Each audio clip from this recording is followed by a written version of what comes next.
So ito, naugasan na natin yung ating hipon. Yan. So kita nyo guys, balat na yung hipon natin. Kung sa Pilipinas kasi may yung mga hipon na parang dried. Yung tawag doon, binilad. Maliliit lang siya tapos may mga balat siya. Yun yung mga usually na nilalagay sa okoy. Pero ganito yung nabibili natin dito. Malaman siya. So mas goods kasi malaman. Meron din ako nakita dun sa Asian market na yun nga, dried na hipon. Kaso mas mahal. So mas maganda na to. Medyo mahal din to pero mas mahal yun. Pero okay na to kasi mas malaman to.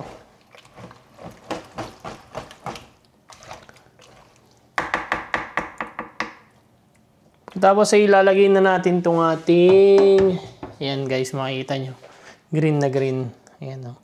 Ito yung ating ginayat na spinach.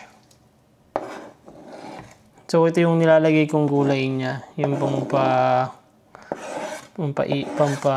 ng kulay ng ating ng ating okoy.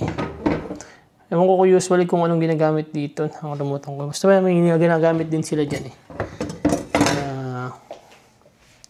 Iba pang green leaves. Pero ito yung akin. Spinach. So para ano yan? Healthy yung ating okoy. Though gagamit pa rin tayo ng mantika sa pagpiprito. Pero at least masasabi mong healthy pa rin. Ang maganda rin lang gagamitin dito na mantika is olive oil. So kahit mamantika yung ating okoy, goods pa rin kasi olive oil lang gagamitin. So haluin lang natin siya para kumalat ang ating mga ingredients sa isa't isa. Masyado marami ang ating halok ngayong araw. Piling ko kulang pa yung mas maganda pang mag-add ng harina para mas marami pa siya. Ayan o. Sarap.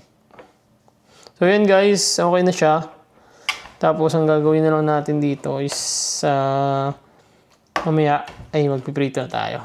Magkitikim tayo. Tapos bukas ulit kasi magluluto ako bukas para sa church anniversary. So mas masarap kasi siya bagong luto. Medyo malutong pa.